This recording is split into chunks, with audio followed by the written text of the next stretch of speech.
Team India 4th T20 గెలిచేసింది. ఇక మనం ఈ సిరీస్ ని ఓడిపోమన్నమాట. అంటే ఇంకొక మ్యాచ్ గెలిచాము అంటే సిరీస్ ని కైవసం చేసుకుంటాం, ఓడిపోయాము అంటే సిరీస్ లెవెల్ అవుతుంది.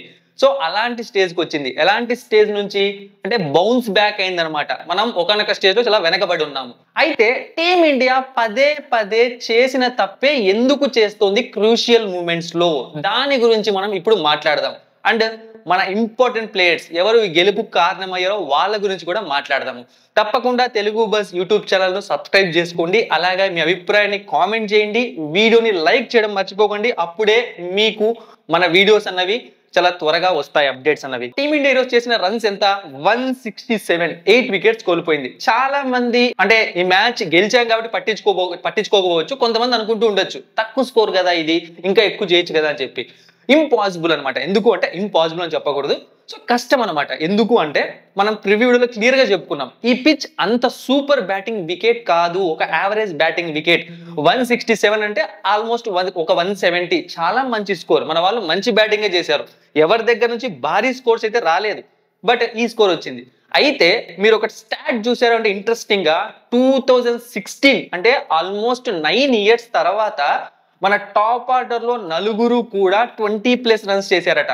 దీన్ని బట్టి మీకు ఏం అర్థమవుతుంది, లాస్ట్ 90 years లో మనం పెద్ద పెద్ద స్కోర్స్ చేసాము, తక్కువ స్కోర్స్ చేసాము. సో ఫస్ట్ 4 బ్యాట్స్మెన్స్ లో 20+ స్కోర్స్ రాలేదు అంటే చాలా సార్లు మన ఇన్కన్సిస్టెన్సీ టాప్ ఆర్డర్ బయటపడింది అని అర్థమవుతోంది.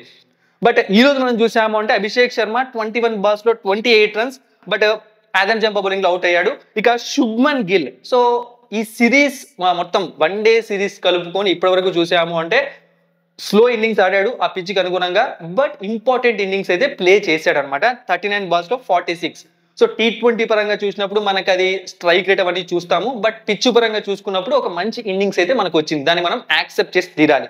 ఇక నెక్స్ట్ శివం దుబే 18 balls లో 22, ఇక సూర్యకుమార్ యాదవ్ 10 balls లో 20, ఇక తర్వాత ఎవరు కూడా పెద్దగా రన్స్ చేయలేకపోయారు. లాస్ట్ లో అక్షర్ పటేల్ 21 runs. దీంతో టీమిండియా ఒక రెస్పెక్టబుల్ అని చెప్పకూడదు, మంచి స్కోరే, ఒక చాలా మంచి స్కోర్ చేసింది. అయితే టీమిండియా చేస్తున్న తప్పు ఏంటి? సో మీరు చూసారు అంటే మళ్ళీ ఈ రోజు బ్యాటింగ్ ఆర్డర్ లో చేంజెస్ జరిగాయి. ఎందుకు టీమిండియా అన్ని ఎక్స్పెరిమెంట్స్ చేస్తోంది, దేనికోసం అంటే ఒక ఇంపార్టెంట్ మ్యాచే కదా, శివం దుబేని ప్రమోట్ చేశారు. బేసిక్ గా మనం ఐపీఎల్ ని బాగా గమనించాము అంటే శివం దుబేని ఎప్పుడు ప్రమోట్ చేస్తారు అంటే స్పిన్నర్స్ అన్న వాళ్ళు గేమ్ లోకి వచ్చినప్పుడు. సో అంత త్వరగా బ్యాటింగ్ పంపించారు శివం దుబేని. ఏదో సిచ్యువేషన్ అన్నది ఒకవేళ ఆల్రెడీ అప్పటికి ఒక 10 overs ఆడేసి ఆ టైంకి ఏమన్నా స్పిన్నర్స్ వస్తారన్న ఆలోచన ఉంటే, సో ఈ రోజు అదే ప్లాన్ తో పంపించారు. బట్ అంతగా వర్కౌట్ అనేది కనిపించలేదు, ఎందుకంటే 22 runs చేశాడు, బట్ వర్కౌట్ అనేది కనిపించలేదు. సో మనం బౌలింగ్ చూసాము అంటే నాథన్ ఎల్లిస్ ఈ రోజు చాలా అద్భుతంగా బౌలింగ్ చేశాడు ఆస్ట్రేలియా సైడ్ నుంచి.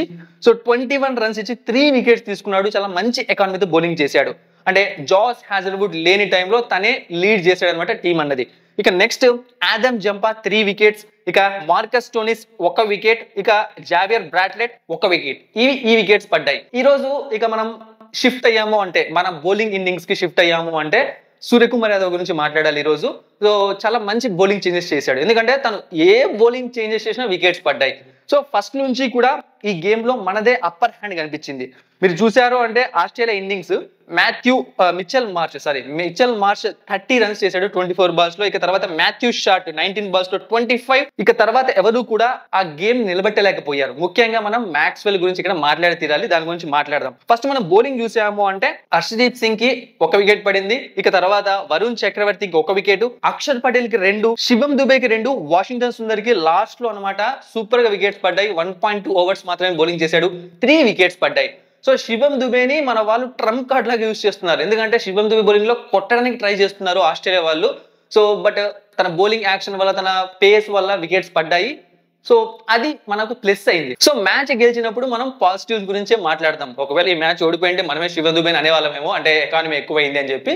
అంతే కదా, మనీష్ అన్న వాళ్ళు ఎవరైనా అంతే, నెగిటివ్ ఎప్పుడు చూస్తారంటే మనకు నచ్చంది జరగనప్పుడే చూస్తారనమాట. ఇక మ్యాక్స్వెల్ చూసాము అంటే స్టోనిస్ అండ్ మ్యాక్స్వెల్ ఆ టైంకి, ఆ ఇద్దరు ఆడుతున్న టైంకి స్టోనిస్ స్ట్రగుల్ అవుతున్నాడు, అంటే ఆ మ్యాక్స్వెల్ అప్పుడే క్రీజ్ లోకి వచ్చాడు. సో గేమ్ అనేది ఇంకా వాళ్ళ సైడ్ తిప్పుకోవడానికి ఉందన్నమాట.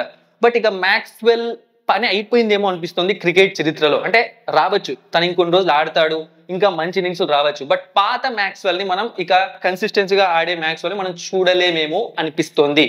ఇక ఇంకొకటి ఇక్కడ మనం చూసాము అంటే మ్యాక్స్వెల్ ఇంపార్టెంట్ టైంలో వరుణ్ చక్రవర్తి బౌలింగ్ లో బౌల్డ్ అయ్యాడు. ఆ బౌల్డ్ చూస్తే మీకు ఎంతమందికి ఐపీఎల్ గుర్తొచ్చింది? ఇలాంటి వికెట్సే, ఇలానే అవుట్ అవుతూ ఉంటాడు మ్యాక్స్వెల్. సో మ్యాక్స్వెల్ పైన ప్రెజర్ అనేది పెరుగుతుంది అటు ఆస్ట్రేలియా సైడ్ నుంచి. ఇక ఈసారి ఐపీఎల్ ఆప్షన్ లో మ్యాక్స్వెల్ ని ఎవరైనా తీసుకోవడం కష్టమే అనిపిస్తోంది. ఇలాంటి ఇన్నింగ్స్ బ్యాక్ టు బ్యాక్ తన దగ్గర నుంచి వస్తున్నాయి కాబట్టి. సో మొత్తానికైతే మన వాళ్ళు ఈ 4th T20 గెలిచారనమాట. అండ్ చాలా మంచి విక్టరీ సాధించారు. అంటే ఆస్ట్రేలియాను ఎక్కడా కూడా విన్నింగ్ మూమెంట్ లోకి తీసుకొని రాకుండా చేశారు. చాలా అద్భుతమైన బౌలింగ్, ముఖ్యంగా బ్యాటింగ్ ఆర్డర్ ఈరోజు హిట్ అయింది నా దృష్టిల ప్రకారం ఆ పిచ్ పరంగా చూసుకున్నప్పుడు. అలాగే బౌలింగ్ డిపార్ట్మెంట్ కూడా అద్భుతంగా బౌలింగ్ చేసింది. చాలా మంచిగా చేంజెస్ జరిగాయి. గౌతమ్ గంభీర్ని ఎప్పుడు తిడతామంటారు కదా, ఈరోజు గౌతమ్ గంభీర్ కూడా క్రెడిట్ ఇద్దాం. ఎందుకంటే తను తీసుకున్న డెసిషన్స్ కూడా ఇందులో మ్యాచ్ లో ఉంటాయి ఖచ్చితంగా. సో ఏదో ఓడిపోయినప్పుడు గౌతమ్ గంభీర్ని తిట్టడం ఇలా కాదు. క్రెడిట్ అన్నది గెలిచినప్పుడు ఎలా అయితే ఇస్తామో, ఓడిపోయినప్పుడు కూడా అదే క్రెడిట్ ని, ఆ బ్యాడ్ క్రెడిట్ ని కూడా మనం ఇవ్వాల్సి వస్తుంది. సో అదే మనం చేసే పని అనమాట. చాలా మంది ఫీల్ అవుతున్నారు గౌతమ్ గంభీర్ గురించి ఎందుకు మాట్లాడతారు ప్రతి మ్యాచ్ లో అని చెప్పి. సో గెలిచినప్పుడు ఎలా అయితే క్రెడిట్ ఇస్తామో ఇదే అనమాట, ఇది పరిస్థితి. సో ఇక 5th T20 ప్రివ్యూ వీడియోతో మళ్ళీ మీ ముందుకు వస్తాను. So thank you for watching and supporting me.